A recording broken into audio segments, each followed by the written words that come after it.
বিষয়টা বাংলায় 5 নিয়ে আমি সব্য বসে আছি আপনাদের সঙ্গে। শুরুতেই একটা খবরে চোখ রাখবো। উত্তরবঙ্গ মেডিকেলের 3 চিকিৎসকের বিরুদ্ধে তদন্ত কমিটি, রাজ্য স্বাস্থ্য দপ্তরের নম্বর জালিয়াতির অভিযোগ, থ্রেট কালচারের অভিযোগ, কাঠগড়ায় প্রাক্তন ডিন, অ্যাসিস্ট্যান্ট ডিন এবং আরেকজন চিকিৎসকও রয়েছেন, নারায়ণ রয়েছেন আমাদের সঙ্গে। নারায়ণ কাছে ওটা বিষয়টা জেনে নেবো। নারায়ণ, দেখো, দুর্নীতির আতুর ঘর বলা চলে উত্তরবঙ্গ মেডিকেল কলেজ ও হাসপাতাল।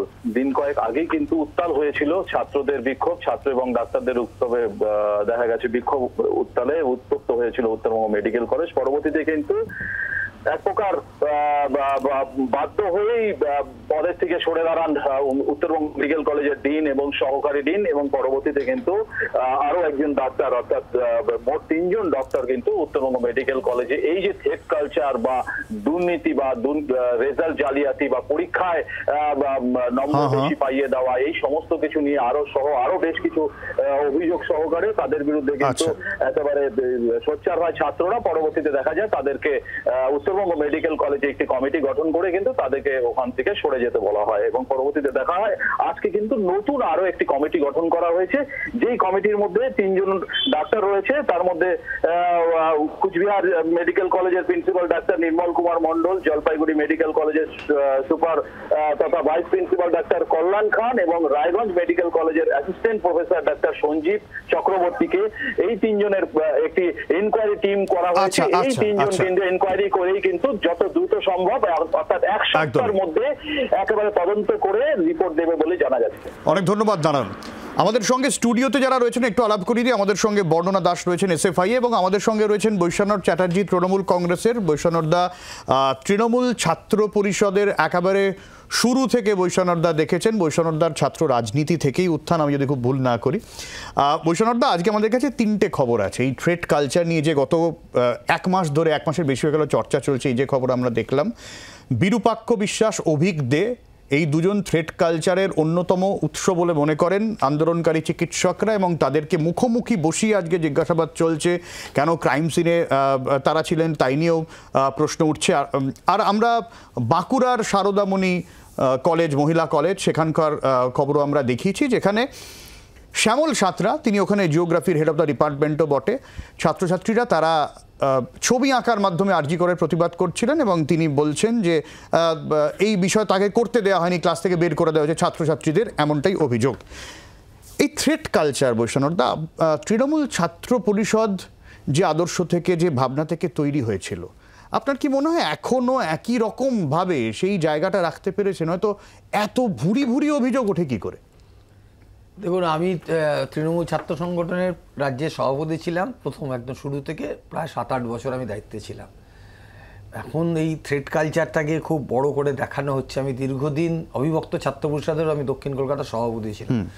তো আমি এটা জানি যে বামফ্রন্টের টাইমে কলেজের নমিনেশন তুলতে গেলে বা কলেজে ইউনিট করতে গেলে কি ধরনের হামলা, হুমকি, অত্যাচার সহ্য করতে হয়েছে।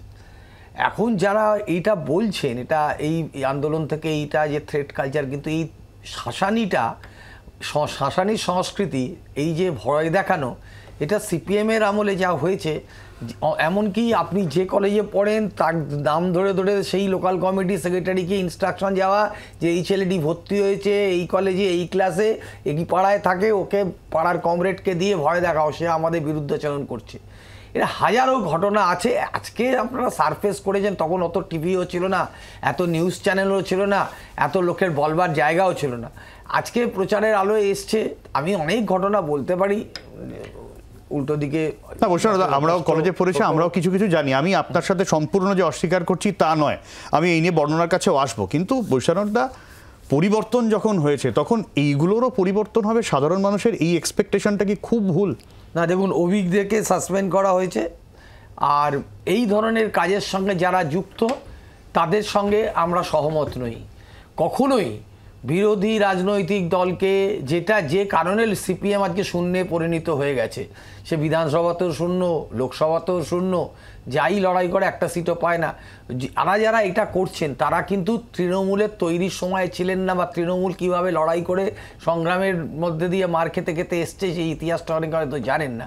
তাই আমাদের দলেও আমি ইন্টারনাল মিটিংয়েও এই সচেতন করি, সতর্ক করি যে জায়গায় দাঁড়িয়ে এখন কেউ আমাদের বিরুদ্ধে বলবার চেষ্টা করবেন, অনেক কিছু বলে আমাদেরকে দোষারোপ করার একটা পালা চলছে, যে কত দোষারোপ করা যায়, কম্পিটিশান চলছে যে কে কত বেশি দোষ দেখানো যায়।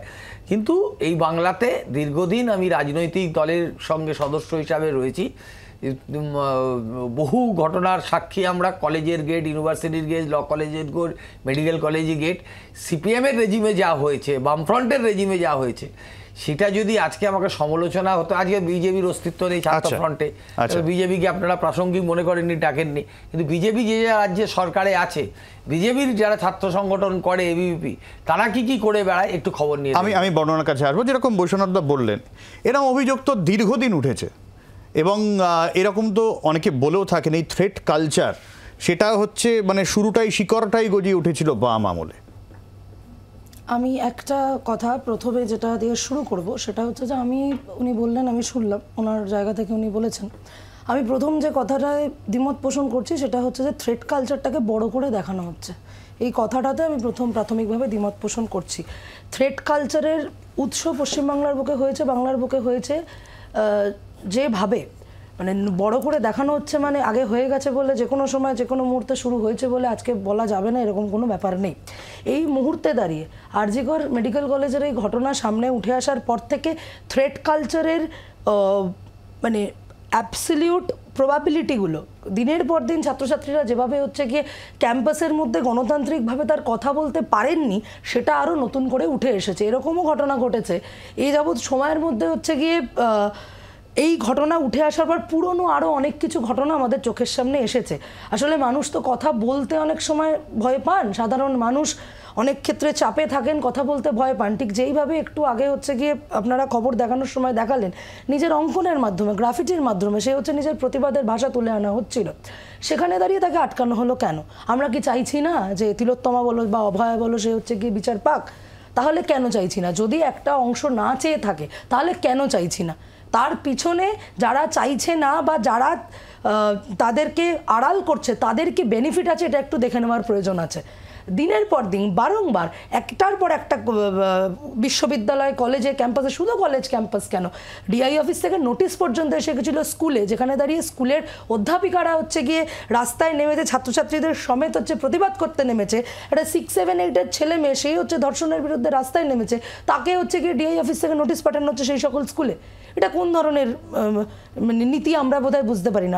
আমরা তো অবশ্যই এ নিয়ে প্রশ্ন তুলব, কিন্তু বর্ণনা একটা বিষয় আমার মনে হয় অ্যাকসেপ্ট করা দরকার, যে শুরুটা হয়েছিল সেটাই এখন আরেকটু ডালপালা মেলেছে, তাই নয় কি? এবার শুরুটা কোথা থেকে হয়েছিল এটা তো সব থেকে বড় প্রশ্ন। মানে এটা নিয়ে দ্বিমত রয়েছে, কোন সময় শুরু হয়েছিল এটা খুব প্রশ্ন। এটা তো একটা টেন্ডেন্সি, মানে সমাজ টেন্ডেন্সি সেট করার জন্য তো একটা পলিটিক্যাল সিস্টেম, টেন্ডেন্সি সেট করার জন্য পলিটিক্যাল সিস্টেম এটা ঘটনা। প্রথম তো হচ্ছে কি পশ্চিমবাংলার বুকে, মানে আমি আমার কথা বলতে পারি, আমি আমার কথা বলতে পারি, আমি হচ্ছে আমি যে কলেজে পড়তাম সেখানে এরকম এসএফআই যখন ছিল, মজা করে যদি বলা হতো আমি অমুক দল করো, বলো এটা এখানে ইলেকশন হয় না সিলেকশন হয়। হ্যাঁ, তো আমিও তো বঙ্গবাসী কলেজে পড়তাম, মানে শুনছেন নিশ্চিতভাবে, আমি ইংলিশ ডিপার্টমেন্টে পড়তাম। আমাকে বলা হয়েছিল এখানে অত বামপন্থী রাজনীতি এখানে করা যাবে না। প্রাথমিকভাবে আমাকে ইউনিয়নে আটকে রাখা হয়েছিল। মানে বিষয়টা হচ্ছে তখন বামপন্থীরা বলতো অন্য রাজনীতি করা যাবে না, এখন তৃণমূল বলছে বামপন্থীরা করা যাবে না, মানে সেই ট্র্যাডিশন সমানে চলিতেছে। কেউ তো কাউকে হচ্ছে কি কারোর ভুলটাকে আমরা জাস্টিফাই করছি না। আমি যা বুঝলাম ওনাকে থ্রেট কালচার নিয়ে প্রশ্ন করাতে, উনি 34 বছরে চলে গেলেন। এই মুহূর্তে দাঁড়িয়ে থ্রেট কালচারে যে ভুলটা হচ্ছে সেটা তো জাস্টিফাই করে 34 বছর জাস্টিফাই করে না। ঠিক এই জায়গা থেকে বৈষ্ণব জাস্টিফিকেশনের তো কোনো জায়গায় নেই। আপনি বলছেন যে আপনারা বোঝানোর চেষ্টা করেন, তাহলে কোথাও গিয়ে কি এই বোঝানোটা নড়বড়ে হয়ে যাচ্ছে, বোঝাতে পারছেন না? আমি আমার উদাহরণ দিয়ে এসএফআইকে যেমন বললাম, আমি এই উদাহরণ দিতে পারি। আমার ব্যক্তিগত অভিজ্ঞতা, ভর্তি করাতে গিয়ে টাকা দেওয়া হয়েছিল, টাকা নেওয়ার চল একটা শুরু হয়ে গেছিল, আপনারাও জানেন, সেই জন্য অনলাইন ভর্তির বিষয়ে আপনারা সতর্ক হন। এই যে বারবার ছাত্র রাজনীতিতে যারা করেন তারা কি হাত থেকে বেরিয়ে যাচ্ছেন ক্রমশ? আপনারা কি রাশটা শক্ত হাতে ধরতে পারছেন না? দেখুন, এটা তো একটা অনেক বড় প্রশ্ন করলেন যে ছাত্র সমাজ আগে যেরকম ছাত্র রাজনীতির গোল্ডেন টাইম, যারা ছাত্র রাজনীতির ইতিহাস জানেন তারা জানেন যে পশ্চিমবাংলার যারা মূল আন্দোলনের মাথা তারাই কিন্তু পশ্চিমবাংলার পরবর্তীকালে প্রশাসন হয়েছে। সে লেফটের টাইমে বলুন, কংগ্রেসের রেজিমে প্রিয়দা সুব্রতদার থেকে বলে এখানেও বুদ্ধ বিমান অনিল এরা, তারপরে মমতাদি, এটা আমিও আছি স্টুডেন্ট, আমরা সবাই স্টুডেন্ট মুভমেন্টেরই প্রোডাক্ট, স্টুডেন্ট রাজনীতিরই প্রোডাক্ট। তো আমি এইটুকু আমি মনে করি যে স্টুডেন্ট রাজনীতিতে যারা আসবে তারা সবসময় ছাত্রছাত্রীদেরকে তাদের রাজনৈতিক কর্মসূচির মধ্যে দিয়ে তারা কনভিন্স করে দলে নিয়ে আসবে। কাউকে ভয় দেখিয়ে তো আপনি সারা জীবন ভয় পাইয়ে রাখতে পারবেন না। এক্স্যাক্টলি বৈশানর দা, এবারে ভাবুন আপনার সময়, আমি জানি না বর্ণনা যে আমার থেকে ভালো বলতে পারে, এই অভিযোগটা হয়তো ওঠেনি যে এই টাকা দিতে হবে, নয়তো এই কম নাম্বার পাইয়ে দেবো, এই ফেল করে দেবো, রেজিস্ট্রেশন বাতিল হয়ে যাবে, এই বিষয়গুলো আপনার সময় কি ছিল বলে আমার তো মনে হয় না। আমি এটা এইবারের মুভমেন্টের সময় শুনলাম যে এটা এরকম হচ্ছে মেডিকেল কলেজে। কারণ আমি আমার বাড়িতে আমার পরিবারের সবাই অনেকেই আছেন যারা ডাক্তারি পড়েছেন বা এখনও পড়ছেন বা এখনও মাস্টার এমডি করছেন, তারা আছেন আমার বাড়িরই সব পরিবারের লোকেরা। তো আমি এই ঘটনাটা শুনলাম যে এই ধরনের ঘটনা এরা এখন যদি কেউ আমাদের দলের দিকে টার্গেট করে ছোট করবার জন্য চেষ্টা করেন সেটা আলাদা কথা, কিন্তু এই ধরনের ঘটনার সঙ্গে যারা করেন তাদের দল কোনো অনুমোদন দেয় না। এই ধরনের ঘটনা করা যাবে না, খুব পরিষ্কারভাবে এটা বারবার বলা হয়েছে। এবার আমি আপনাকে বলছি, এই যে উনি নতুন বঙ্গবাসী কলেজে পড়তেন এখন ইংলিশে, আমি কয়েকটা গ্রামীণ কলেজের নাম বলছি। বাঁকুড়া খ্রিস্টান কলেজ, গেটে সুদেব ঘটক বলে একটি ছেলেকে খুন করা হয়েছিল। উলবেড়িয়া কলেজ, সেখানে মন্তাসির রহমান বলে সিপিএমের সময় খুন হয়েছিল। সাতগাছিয়া বরুল কলেজ, সেখানে প্রবীর কয়ার বলে একটি ছেলেকে গুলি করে মারা হয়েছিল। মুগবেড়িয়া কলেজ পূর্ব মিদনাপুরে, সেখানে তৃণমূল ছাত্র পরিষদ করে বলে তাকে সিগারেটের ছ্যাঁকা দেওয়া হয়েছিল। আমি অনেক রক্ত, অনেক নাম দেখতে দেখতে রাজনীতিতে এতদিন আসছি। তো আমরা কখনোই এটাকে সাপোর্ট করব না যে কেউ ভয় দেখিয়ে অন্য দলকে দাবিয়ে রাখবে, আর ভয় কিন্তু কেউ পার্মানেন্টলি দাবিয়ে রাখতে পারে না। এটা আমি অন্তর থেকে বিশ্বাস করি, যেহেতু আমি স্টুডেন্ট পলিটিক্সটা খুব মনোযোগ সহকারে করেছিলাম। আমরা তো ট্রেনে করে, ট্রামে করে, বাসে করে, অটো করে, স্কুটার করে আমরা ঘুরতাম, কলেজের গেটে গেটে যেতাম। পশ্চিমবাংলার কোনো এমন কলেজ নেই যেখানে আমি ক্যান্টিনে গিয়ে এক কাপ চা খাইনি। সুতরাং আমি এইটুকু মনে করি যে কনফিডেন্সে নিয়ে আসতে গেলে নিজের কর্মসূচির মধ্যে দিয়ে নিয়ে আসতে হবে, কাউকে ভয় দেখিয়ে সঙ্গে রাখা যায় না। বর্ণনা, উনি যে কথাটা বললেন যে ভয় দেখিয়ে রাখা যায় না, বেশ কিছু নাম বললেন। আমি উনি আমার থেকে অনেকটাই বয়স জ্যেষ্ঠ, কিন্তু আমারও তো চোখের সামনে বেশ কিছু জিনিস দেখা আছে। সুদীপ্ত গুপ্ত 2013 সাল, সরকার পরিবর্তনের পরে প্রথম হচ্ছে আইন অমান্য, আইন ভেঙে রুখবো আইন। সুদীপ্ত গুপ্ত পুলিশকে অ্যারেস্ট করার পরে পুলিশের হেফাজতে সুদীপ্ত গুপ্তর খুন হয়। আইপিএলের তখন অকশন চলছে নেতাজি ইন্ডোর স্টেডিয়ামে, রাজ্যের নতুন মুখ্যমন্ত্রী, মহিলা মুখ্যমন্ত্রী বললেন স্মল ম্যাটার পিটি কেস। কেন বললেন? এক। দুই হচ্ছে যে 2010 সাল, 2010 সালে তখন হচ্ছে তৃণমূলের বারবারন্ত শুরু হয়ে গেছে, মাওবাদী অধ্যুষিত অঞ্চল, সেই সময় একের পর এক কমরেডরা খুন হচ্ছেন। স্বপন কোলে গণ আন্দোলনের কর্মসূচি, আমাদের সূর্যদা বক্তা সেই কর্মসূচি থেকে ফেরার সময় স্বপন কোলের খুন হলো। উনি বহু রক্ত দেখে রাজনীতি করেছেন বলেছেন, ওনার অভিজ্ঞতার কথা বললেন। আমি যে সংগঠনটা করি সেই সংগঠনের এখনও যদি আমি খুব ভুল না জানি, নিশ্চিতভাবে জানি না, 276 জন শহীদের নাম আমরা জানি। শহীদের রক্ত কাঁধে নিয়েই তো আমাদের সংগঠন এগিয়ে চলে। কিন্তু এই ঘটনাগুলো তো চোখের সামনে ঘটেছে, তাহলে সেই ঘটনাগুলোর বিবরণ কি? উনি আমার কলেজের কথা বললেন, নিশ্চিতভাবে আমি বললাম বলে বললেন 2017 সালে যখন শেষ স্টুডেন্টস ইউনিয়ন ইলেকশন হচ্ছে কলকাতা বিশ্ববিদ্যালয়ের গেটে, আমাদের এই মুহূর্তের রাজ্যের যে সম্পাদক SFI এর দেবাঞ্জন দে ডেলিগেট ছিলেন আমার মনে আছে। কলেজ গেটে ইউনিভার্সিটির গেটে হাতে আড়া গোলাপ ফুল দিয়ে নমিনেশন পেপার ভেতরে ঢুকতে দেওয়া হলো। তৃণমূলই সামনে একটা গণতান্ত্রিক পরিসর তৈরি করার জন্য দিলেন। পরে যখন ছেলেটা ক্যাম্পাস থেকে বেরিয়ে আসলো, 7-8 জন তার ফেলো বন্ধুদের সাথে নমিনেশন ফাইল করতে গিয়ে প্রত্যেকের গায়ে আঘাতের দাগ এবং হচ্ছে কি জামা কাপড় ছেঁড়া কেন ছিল, প্রশ্ন রইল। আচ্ছা, বর্ণনা যে অভিজ্ঞতার কথা বললো সেই ঘটনা ঘটেছে, বৈশ্বনাথদাও বলতে পারে এরকম অনেক ঘটনা আগের আমলেও ঘটেছে। মুশকিল হচ্ছে এই ঘটনা পরম্পরা কি চলতে থাকবে? আজকে ছাত্র সংসদ নির্বাচন হচ্ছে না, অনেকে বলছেন থ্রেট কালচার, এইরকম বারবারন্ত সেই জায়গা থেকে আমরা ওই নির্বাচন করতে পারছি না কেন?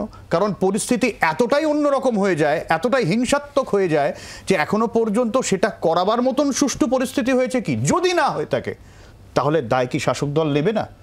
সলিউশন কি খুঁজবো, একটা বিরতির পর ফিরে আসছি, সঙ্গে থাকুন।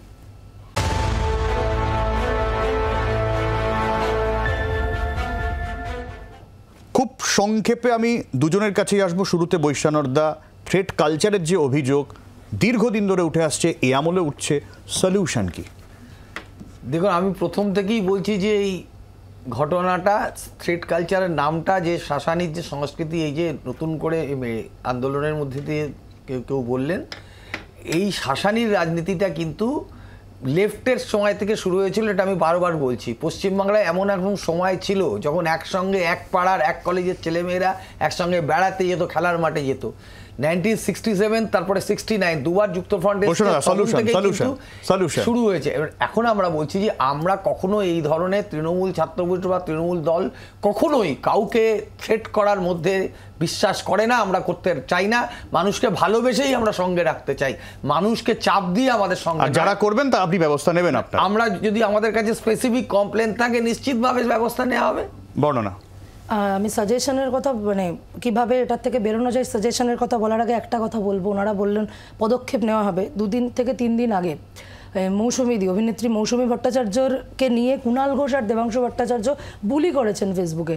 ওই প্রতিবাদ করেছিল বলে হাতে নাকি কাজ নেই হচ্ছে, সেই কারণে সে এখন মিটিং মিছিল আন্দোলন করছে। আপনি ভুল ন্যারেটিভ দিচ্ছেন। কারণ হচ্ছে যে আপনারা বলেছেন তাহলে ব্যবস্থা নেবেন। এইরকম একটা আন্দোলনে একজন মহিলা রাস্তায় নেমেছে, তাকে আপনারা বুলি করছেন।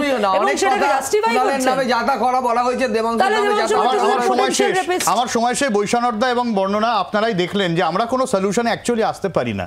আমরা শুধু তরজাই করে যাই, তর্কই করে যাই, সমস্যার সমাধান হয় না। এবং সেই ট্র্যাডিশন আজও সমানে চলিতেছে, হয়তো চলবেও, দেখা যাক, নজর থাকবে। আপাতত এইখানে শেষ করছি।